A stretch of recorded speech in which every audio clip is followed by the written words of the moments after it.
দর্শক news 24 international শুক্রবারের সাপ্তাহিক আয়োজন অন্যরকম সংবাদে আপনাদের স্বাগত জানাচ্ছি। সাথে আছে আমি পিঙ্কি সানোয়ার।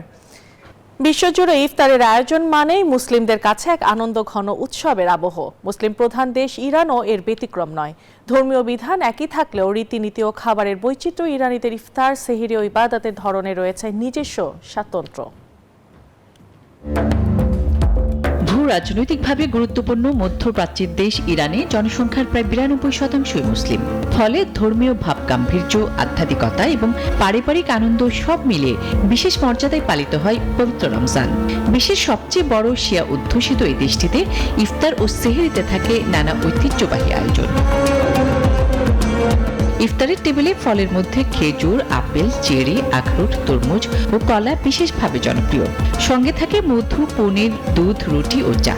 সবচেয়ে পরিচিত মিষ্টান্ন জুলবি, যা দেখতে চিকন, প্যাঁচানো এবং অনেকটা বাংলাদেশের জিলাপির মতো। তবে পার্থক্য হলো বাংলাদেশের জিলাপি সারা বছর মিললেও ইরানের জুলবি পাওয়া যায় মূলত রমজান মাসেই। ইরানিদের ইফতারে আরও জনপ্রিয় সুগন্ধি মিষ্টি খাবার শুলে চাঁদ। চিনি, ছোট দানার চাল ও জাফরান দিয়ে তৈরি হয় এটি। এর পাশাপাশি থাকে বামিয়ে, যা জাফরান ও গোলাপ জলের সাথে ভরপুর এক বিশেষ মিষ্টান্ন। স্যান্ডউইচ, চা এবং বিভিন্ন ধরনের চিজও ইরানিদের ইফতারের অংশ। রুটি, স্যুপ, র্যাপ ও কাবাবের মতো পরিচিত খাবারের পাশাপাশি ঘরে ঘরে তৈরি হয় জাফরানের ঘ্রাণযুক্ত ঐতিহ্যবাহী পার্সিয়ান হালুয়া। পার্সিয়ান নুডলস, সবজি, পেঁয়াজ ও বিন দিয়ে রান্না করা হয় ঘন স্যুপ, যা আশরেস্তি নামে পরিচিত। এবং হালিমও ইরানিরা ইফতারে বিশেষ আগ্রহ নিয়ে খান। ইফতারে বাহারি আয়োজন থাকলেও সেহরির তালিকায় সাধারণত থাকে পুষ্টিকর ও সহজপাচ্য খাবার। ভাত বা রুটির সঙ্গে হালকা মাংসের ঝোল, দই, সবজি, ভেষজ ও পনির থাকে প্রধান খাদ্য হিসেবে। জাফরান মেশানো ভাত, মুরগি বা ভেড়ার মাংস, শসা, টমেটোর সালাদ এবং খেজুর ও তাজা ফল সেহরির তালিকায় থাকে নিয়মিত। পরিবারের সঙ্গে ইফতার করার পাশাপাশি অনেকে মসজিদে গিয়ে সম্মিলিতভাবে ইফতার করেন। এতে সামাজিক সম্প্রীতি ও পারিবারিক বন্ধন আরো দৃঢ় হয়। ইরানের শিয়া মুসলমানরা রোজা পালন করলেও সুন্নিদের মতো জামাতে তারাবি নামাজ আদায় করেন না। তারা এটিকে বিদআত মনে করে ব্যক্তিগতভাবে নফল নামাজ সালাতুল লাইল আদায় করেন। শিয়ারা সাধারণত সূর্যাস্তের পর আকাশ সম্পূর্ণ অন্ধকার হলে ইফতার করেন এবং রোজা পালনে বিশেষ গুরুত্ব দিয়ে থাকেন। আসমাতুলি, নিউজ 24। 4 কোটি মানুষের দেশ ইরাক এখন রমজানের পবিত্রতায় মুগ্ধ। মুসলিম সংখ্যাগরিষ্ঠ এই দেশটির সেহরি ও ইফতারে রয়েছে হাজার হাজার পুরনো সব রীতি। খেজুরা সিনিনি দিয়ে রোজা ভাঙার পর তাদের পাতে থাকে ঐতিহ্যবাহী দোলমা। আর ভোর রাতে কাহি ও গেমারের স্বাদ ছাড়া যেন দিনই শুরু হয় না। প্রাচীন মেসোপটেমিয়ার এই জনপদের রমজান চিত্রটি বেশ উপভোগ্য।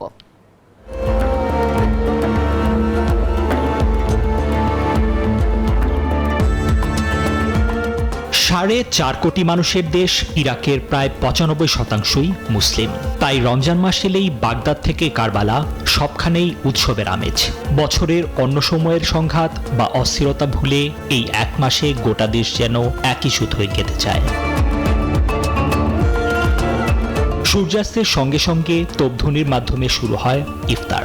ইরাকি দস্তরখানে প্রথমেই থাকে আরবের সেরা সব খেজুর আর টক দই বা সিনিনা। এরপর ভোজন রসিকরা রোজা ভাঙ্গেন গরম গরম শরবতাদাস বা মসুর ডালের ঘন স্যুপ দিয়ে। তবে ইফতারের আসল রাজা হলো দোলমা। আঙ্গুর পাতা কিংবা পেঁয়াজের খোলসের ভেতর মাংস ও চালের পুর ভরে তৈরি হয় এই খাবার। এর পাশেই থাকে মাংস ও গমের তৈরি বিশেষ বড়া বা কুব্বা।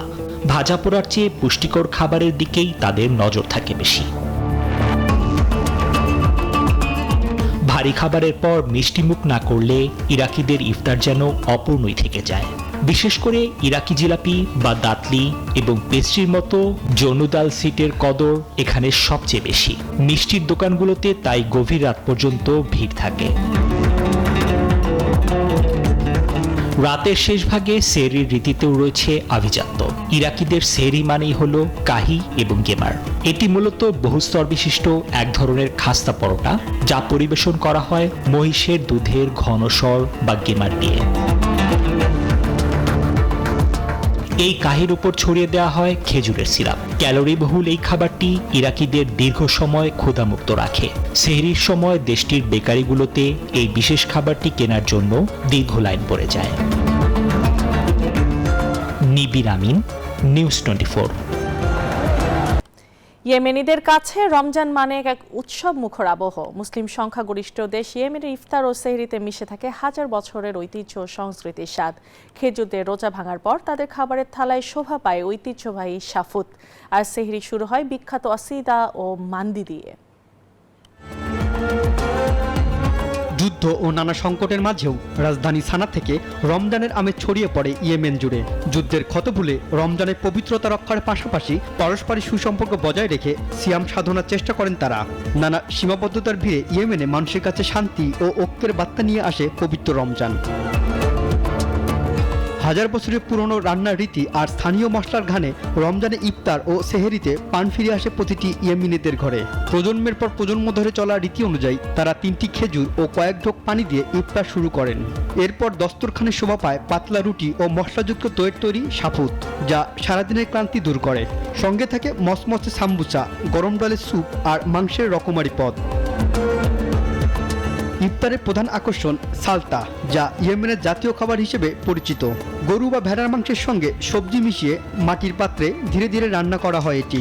উপরে ছড়িয়ে দেওয়া হয় মশলাযুক্ত মেথির ফেনা, যা এর স্বাদকে বহুগুণে বাড়িয়ে দেয়। ইফতারের পর মিষ্টি মুখ করা ইয়েমেনি সংস্কৃতির গুরুত্বপূর্ণ অংশ।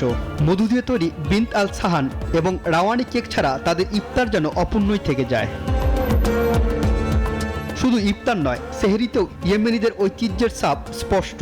আসিদা ময়দা দিয়ে তৈরি নরম পিঠার মতো খাবারটি পরিবেশন করা হয় ঘি ও মাংসের ঝোলের সঙ্গে। পাশাপাশি ভারী খাবার হিসেবে থাকে মান্দি ও কাপসা, যা সুগন্ধি চাল ও খাসির মাংস দিয়ে ধীরে রান্না করা হয়। ইয়েমেনিদের কাছে ইফতার ও সেহরি শুধু পারিবারিক আয়োজনে সীমাবদ্ধ নয়। পাড়া প্রতিবেশী, আত্মীয় স্বজন, এমনকি মসজিদে খাবার পাঠানো তাদের সংস্কৃতির অবিচ্ছেদ্য অংশ, যা পারস্পরিক বন্ধন ও সম্প্রীতির এক অনন্য রীতিতে পরিণত হয়েছে। রনি আহমেদ, নিউজ 24। তুরস্কের ইস্তাম্বুলের অটোমান যুগের বিশাল মসজিদ শাহ সুলতান সূক্ষ্ম কারুকাজ আর স্থাপত্য শৈলী মসজিদটিকে আকর্ষণীয় করে তুলেছে। আভিজাত্যে ঘেরা মসজিদটি বহন করে চলেছে বহু বছরের ঐতিহ্য, আর তাই এটিতে রয়েছে পর্যটকদের পছন্দের তালিকার শীর্ষে। স্থানীয়দের পাশাপাশি প্রতি বছর এখানে সমাগম ঘটে বহু পর্যটকের। মসজিদ শব্দটি শুনলেই চোখের সামনে ভেসে ওঠে পবিত্র ইবাদতের স্থান। মুসল্লিদের সবচেয়ে প্রিয় এই স্থানটি কখনো কখনো হয়ে ওঠে সবার আকর্ষণের কেন্দ্রবিন্দু। তেমনই একটি মসজিদ তুরস্কের শাহ সুলতান। ইজনিক টাইলস আর নীল রঙের ফুলের নকশামণ্ডিত মসজিদটি অটোমান স্থাপত্যের প্রতীকী এবং জনপ্রিয় নিদর্শনের একটি।